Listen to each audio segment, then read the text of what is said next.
अब हम बात करेंगे सेट ऑपरेशंस की, जिनमें से एंड और तो आप लोग ऑलरेडी देख चुके हैं।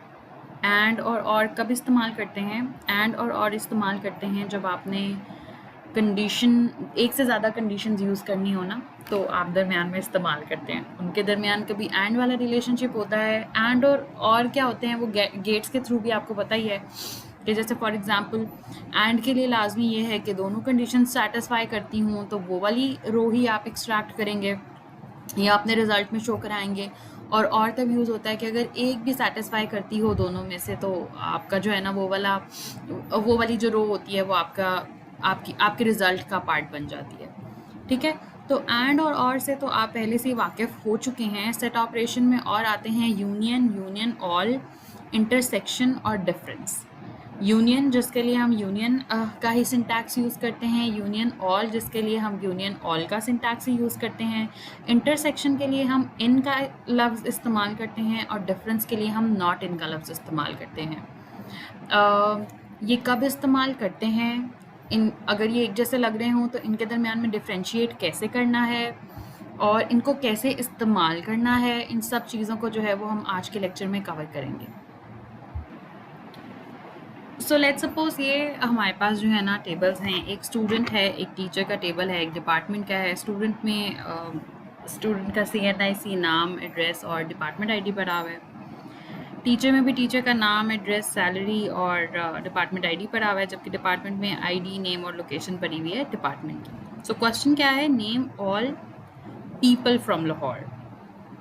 अब क्या होगा कि सब लोग जो कि लाहौर में रहते हैं, लोग, ना कि स्टूडेंट ना कि टीचर, तब सब लोग। अब क्या है कि तब सब स्टूडेंट्स का भी बताना पड़ेगा जो कि लाहौर में रहते हैं, और हमें सब टीचर्स का भी बताना पड़ेगा जो कि लाहौर में रहते हैं।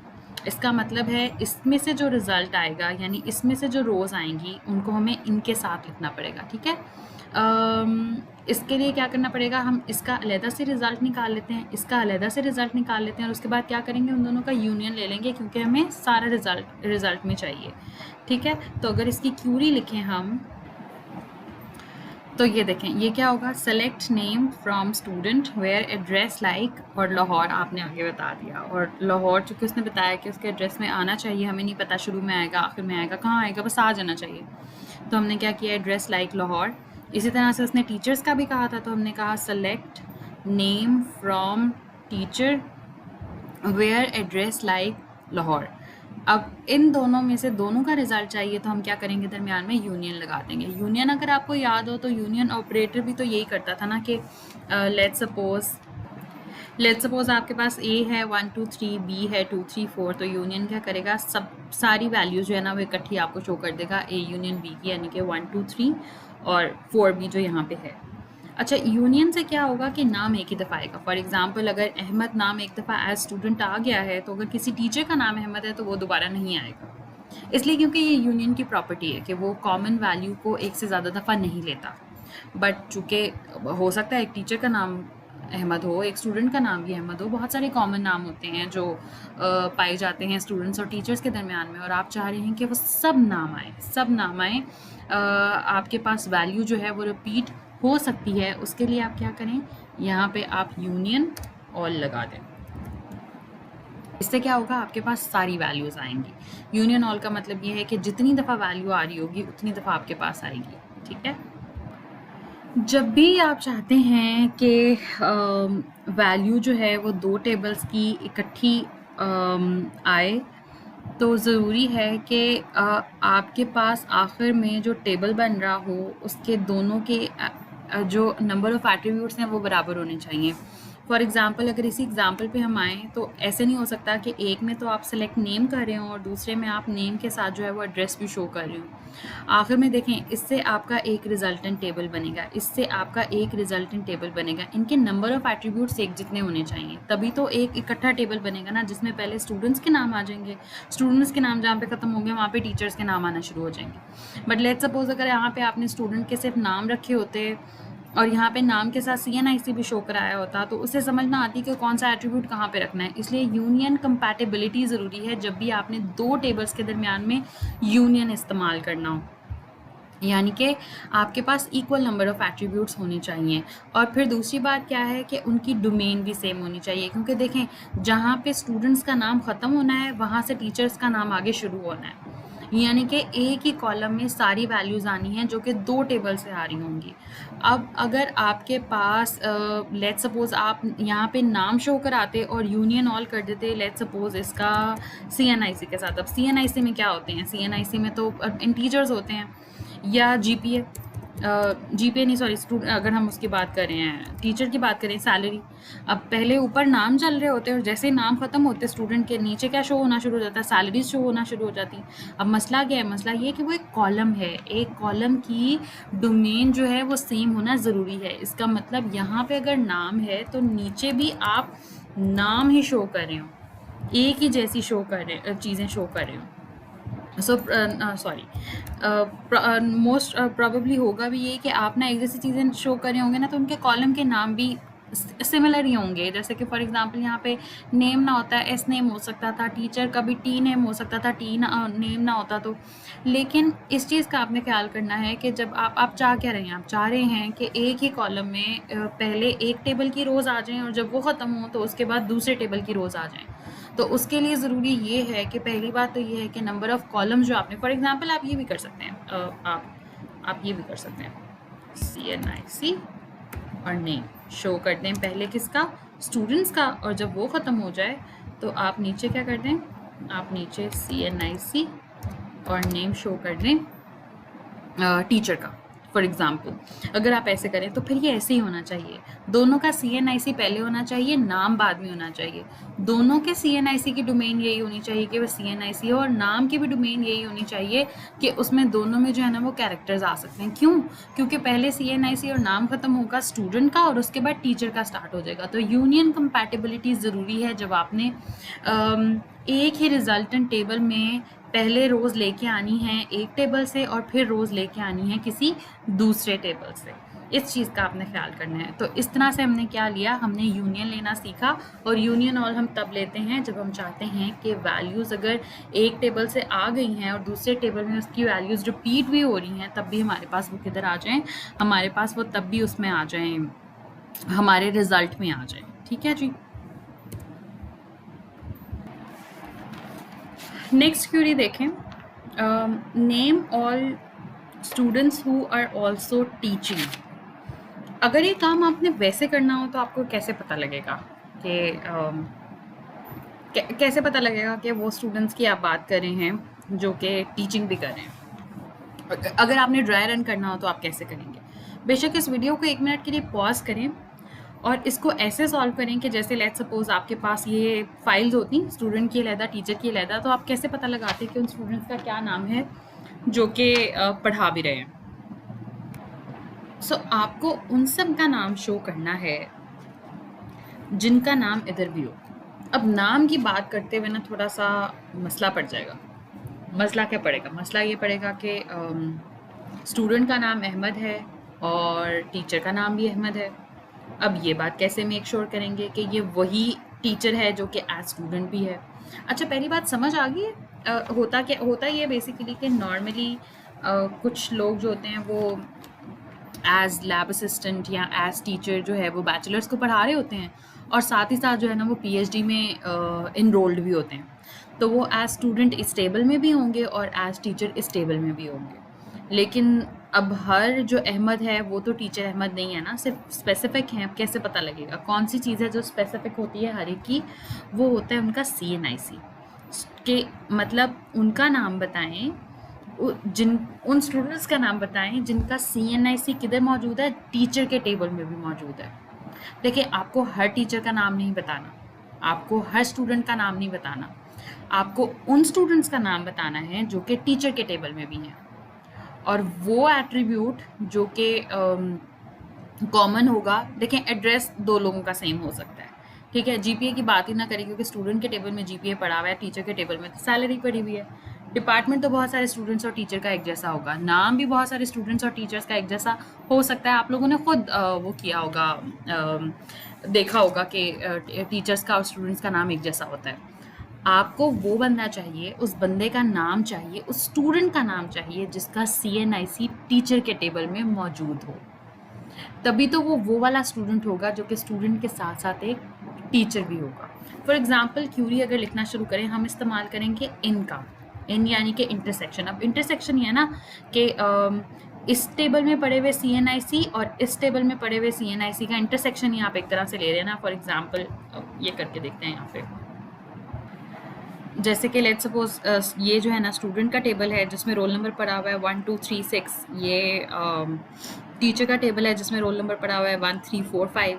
और आप चाह रहे हैं कि इसका इंटरसेक्शन ले, तो इंटरसेक्शन में क्या आएंगी, कॉमन वैल्यूज आ जाएंगी। और कॉमन वैल्यू कौन कौन सी है, एक 1 कॉमन वैल्यू है और एक 3 कॉमन वैल्यू है। सो ये काम आप करना चाह रहे हैं कि वो वाले स्टूडेंट्स जो कि टीचर भी हों, यानी कि वो वाले CNIC जो स्टूडेंट के टेबल में भी हों और जो टीचर के भी टेबल में हों। सो अगर हम इसकी क्यूरी लिखना शुरू करें, सबसे पहले तो ये कर लेते हैं हम कि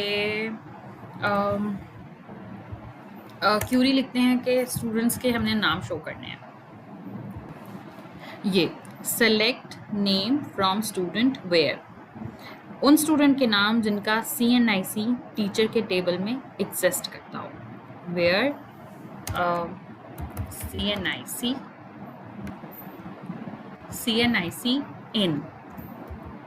इन इज फॉर इंटरसेक्शन, यानी कि इधर वाली वैल्यू और उधर वाली वैल्यू में जहाँ कॉमन वैल्यूज आ रही हूँ। वेयर CNIC इन, और आगे आप क्या करेंगे, क्यूरी लिख देंगे सेलेक्ट CNIC फ्रॉम टीचर। ठीक है, ये क्यूरी कैसे चलेगी, let's suppose select CNIC from teacher. ये सारे CNIC ले आएगा कहाँ से, टीचर के टेबल से। अब वो क्या करेगा, सेलेक्ट नेम फ्रॉम स्टूडेंट, उन स्टूडेंट्स का नाम शो करो जिनका CNIC इसमें जो वैल्यू CNIC की पड़ी हुई है उनमें से किसी से मिलता है। अगर तो इसमें पड़ा है, वही वाली बात है कि लेट्स सपोज ये आपके पास सारी वैल्यूज आ गई हैं 1 3 4 5। अब ए वाली कौन सी वैल्यू चूज करो, अगर किसे शो करो, अगर 1 है लेट्स सपोज 1 है तो 1 आ जाएगा। 2 यहाँ पे एग्जिस्ट करता है, इन वैल्यूज में है, नहीं है तो यहाँ पे नहीं आया। 3 इन वैल्यूज में है, जी है, यहाँ पे आ गया। यानी कि आपने उन सब का नाम शो कर दिया जिनका CNIC इस वाली क्यूरी की रिजल्ट में आया हुआ है। यानी कि यहाँ पे सब टीचर्स के CNIC पड़े होंगे ना, तो अगर किसी स्टूडेंट का CNIC टीचर के CNIC से मिलता है तो उसका नाम शो कर दो।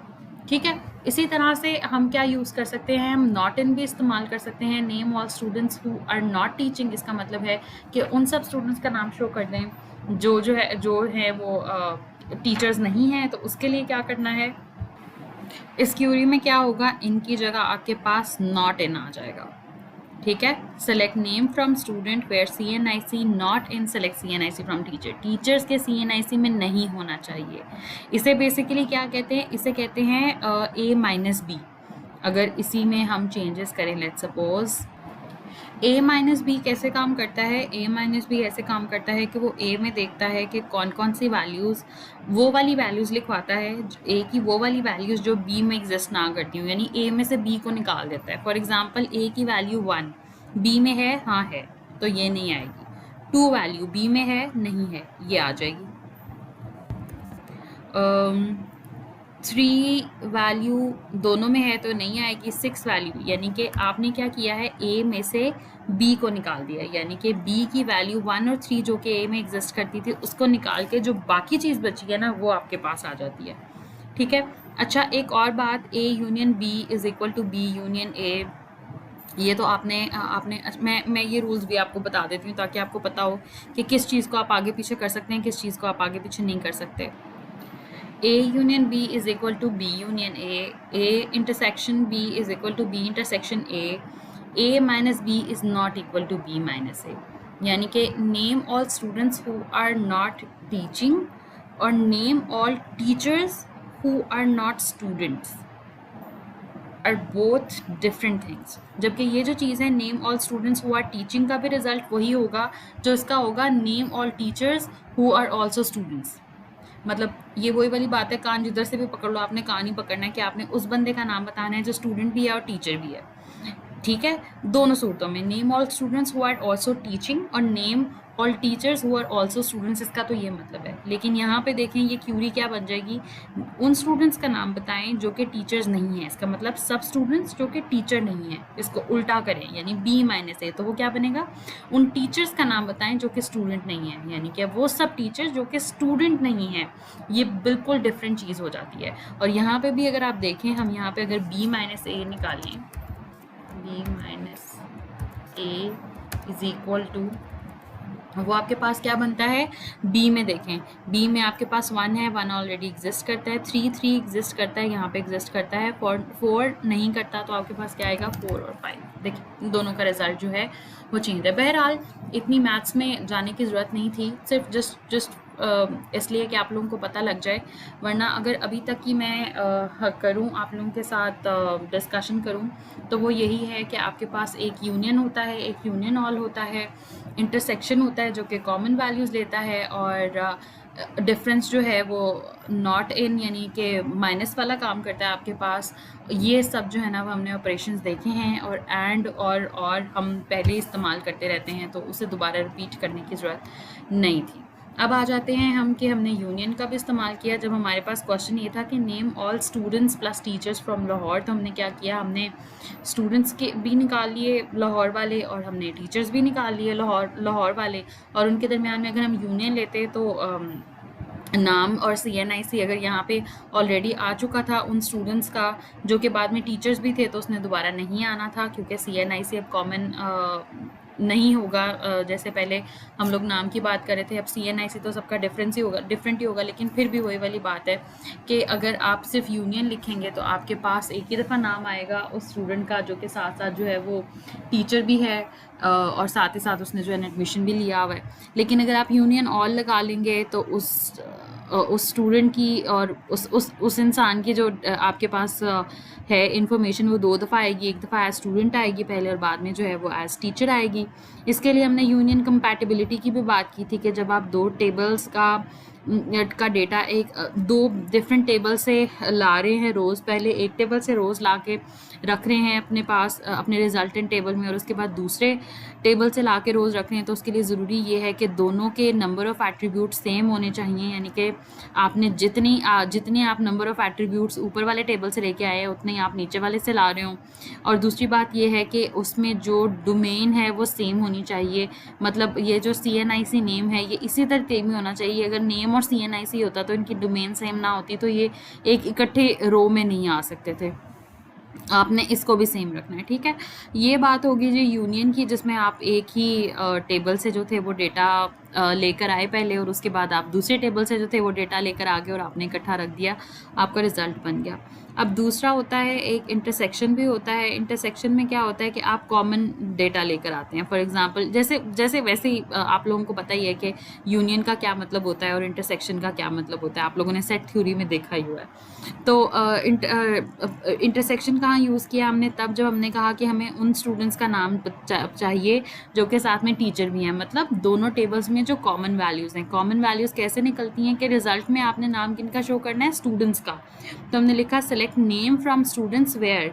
अब आप क्या चाहते हैं कि उन वाले स्टूडेंट्स का नाम शो करें जो कि टीचर नहीं है। अब अगर हम नाम से ही करने लगते, कॉमन निकालने लगते, तो उसका फ़ायदा नहीं था, इसलिए क्योंकि नाम तो लोगों का रिपीट हो सकता है, CNIC जो रिपीट नहीं हो सकता। तो हमने कहा उन स्टूडेंट्स का नाम शो करो जिनका CNIC टीचर के टेबल में भी एग्जिस्ट करता है। अब जिनका CNIC टीचर के टेबल में भी एग्जिस्ट करता होगा वही कॉमन वैल्यूज़ होंगी ना दोनों में। जब दोनों का CNIC कॉमन होगा तो वो वैल्यूज़ कॉमन होंगी, वो एज स्टूडेंट भी इनरोल्ड होंगे उसी यूनिवर्सिटी में और साथ ही साथ जो है वो पढ़ा भी रहे हैं। तो वो आया select name from student where CNIC in, क्या सेलेक्ट CNIC फ्रॉम टीचर। अच्छा, इन जो है ना तब भी यूज़ हो सकता है जब आपने ना ज़्यादा वैल्यूज़ बतानी हो। अच्छा चलें, वो जो डिस्कशन है ना हम बाद में कर लेते हैं। इक्वल की जगह भी जो है वो इन इस्तेमाल होता है, ये मैं डिस्कशन आपसे दोबारा करती हूँ, ये मैं नोट डाउन भी कर लेती हूँ। और उसके बाद लास्ट में क्या था, लास्ट में आपके पास था कि आपने उन स्टूडेंट्स के बारे में बताना है जो कि टीचर नहीं हैं, यानी कि सारे स्टूडेंट्स माइनस वो स्टूडेंट्स जो कि टीचर हैं। ठीक है, यानी कि वो वाले स्टूडेंट्स का नाम बताना है जो कि टीचिंग नहीं कर रहे। उसके लिए ज़रूरी ये है कि जो टीचिंग कर रहे हैं आप उनको माइनस कर दें। माइनस के लिए हमने बात की कि नॉट इन इस्तेमाल करते हैं। नॉट इन मतलब name all student, select name from student where CNIC not in, यानी कि जिनका CNIC टीचर टेबल में नहीं है वो वाले स्टूडेंट्स को शो कर दें। और वहाँ से कहाँ से है, सेलेक्ट CNIC फ्रॉम टीचर।